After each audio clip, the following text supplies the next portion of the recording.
Hey yoginis, today we're going to talk about the myth of meditation. And I've talked about this a little bit before on the blog. I've written some things about it on social media. But let me explain to you first what the myth of meditation is. I really hear a lot of people say, I can't meditate. That's something that I've tried before and it's just not happening. I have no interest in it. The whole idea of sitting down and closing my eyes and allowing all the thoughts to disappear from my mind is impossible and I can't even begin to try.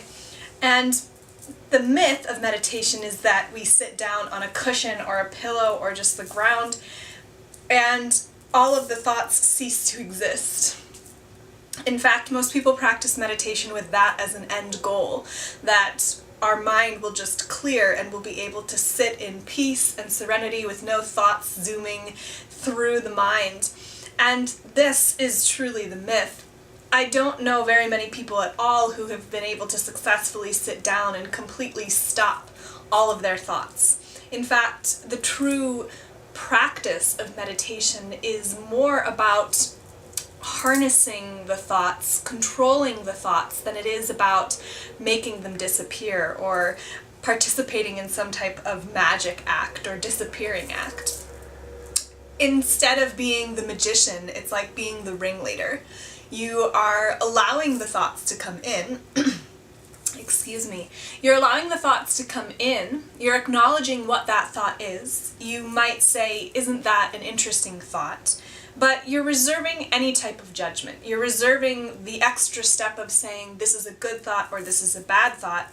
And you're especially controlling your ability to keep a thought at surface level rather than diving in a little bit deeper. So for example, you might sit down to do a meditation and close your eyes and focus on the breath. There are a lot of styles of meditation, and one of the most popular is one where you focus on one thing. And for most people, it's easiest to just focus on the breath. So you focus on the inhale and you focus on the exhale. And the point of that is to allow your focus to be on one thing so that you can't be focusing on all your thoughts. The thoughts are still there, it's just that you're not paying any attention to them.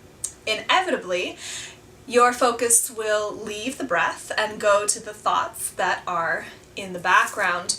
And what a true advanced meditator is able to do is see the thought, notice it, and then flip it over like a stack of cards. Here's the thought, let's put it over onto the discard pile, let's pick up the next one, here it is, this is the Ace of Hearts, and that's nice, and let's put it in the discard pile and move to the next one. So I want to invite you to a very short meditation practice today, and find a comfortable seated position. Start by allowing yourself to have an open mind, allowing yourself to allow the thoughts to come, to welcome anything that it is that comes up in your mind, and to let go of a sense of trying to quiet the mind. Meditation is peaceful when we can feel like we're in control, rather than allowing our thoughts to control us. The other myth of meditation is that the relaxation and the peacefulness comes from the disappearing of the thoughts and the quieting of the mind altogether. So find your comfortable seat if you haven't already. Find a tall spine and tuck your chin in slightly so that the back of your neck starts to elongate as well. Your hands can rest on your thighs or you can have them resting in your lap. Close your eyes and take a few deep breaths to start.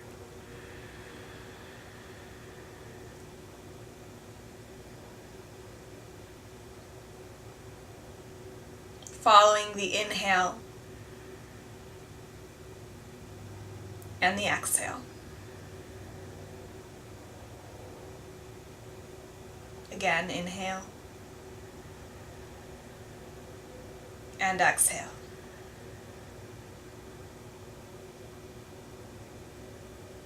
Now allow your focus to drift from the inhalation and the exhalation and start to watch your thoughts. For me, I'm hearing the sound of the trucks on the highway outside of my window. and the whir of the computer in the room, as if I'm orienting myself to the space around me.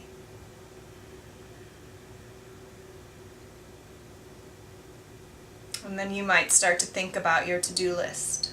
I have to go to the grocery store later.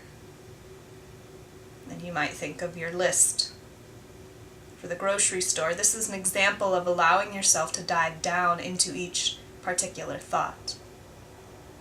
What it would look like if you were practicing meditation in an advanced way is that you would think, I have to go to the grocery store later, and then you would bring your focus back to your breath. You would not allow yourself to continue down the to-do list. And then eventually another thought will come in and you'll acknowledge it. And you'll always return your focus back to the breath after each thought.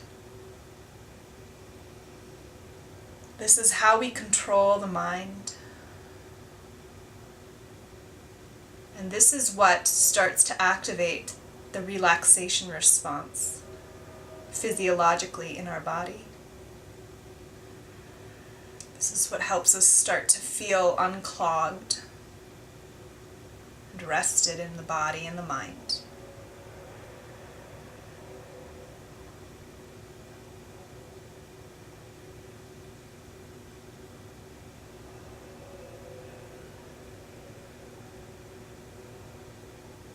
And if your mind does start to wander, you always bring it back to the breath,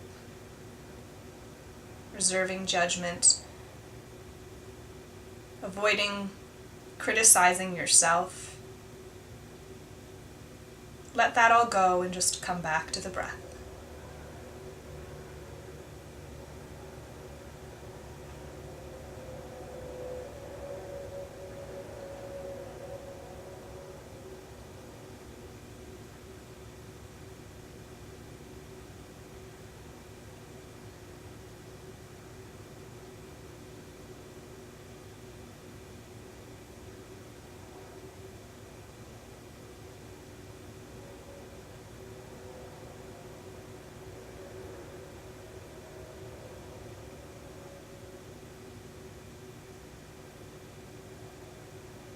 And slowly start to open your eyes. Take a few more deep breaths here.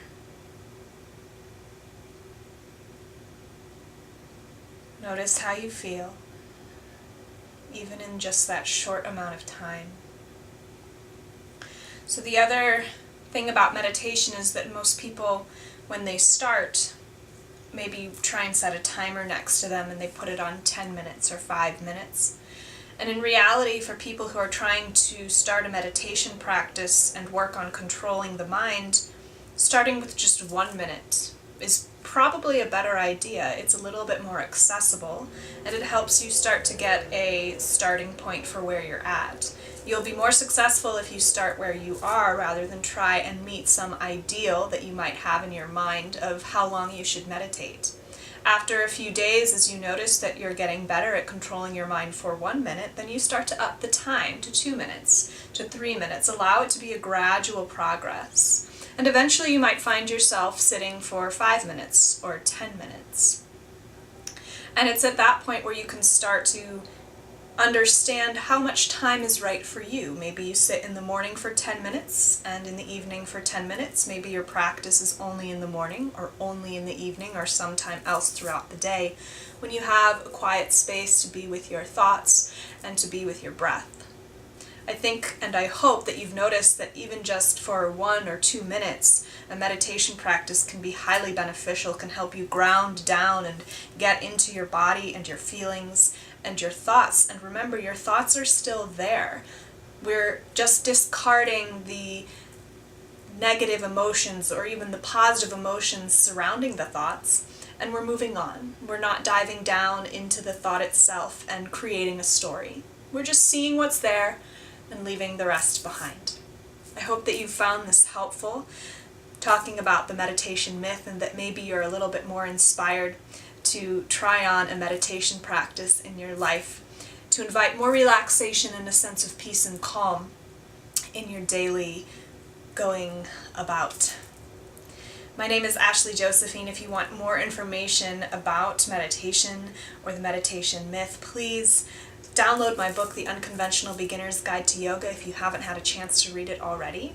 There's a lot more information in there about starting a meditation practice. If you ever have any questions about yoga, meditation, or living a yogini life, please get in touch with me via email or on social media. I'm so happy to connect with the community and answer all of your questions. Again, my name is Ashley Josephine. It's my honor to serve you and guide you on this path. Namaste.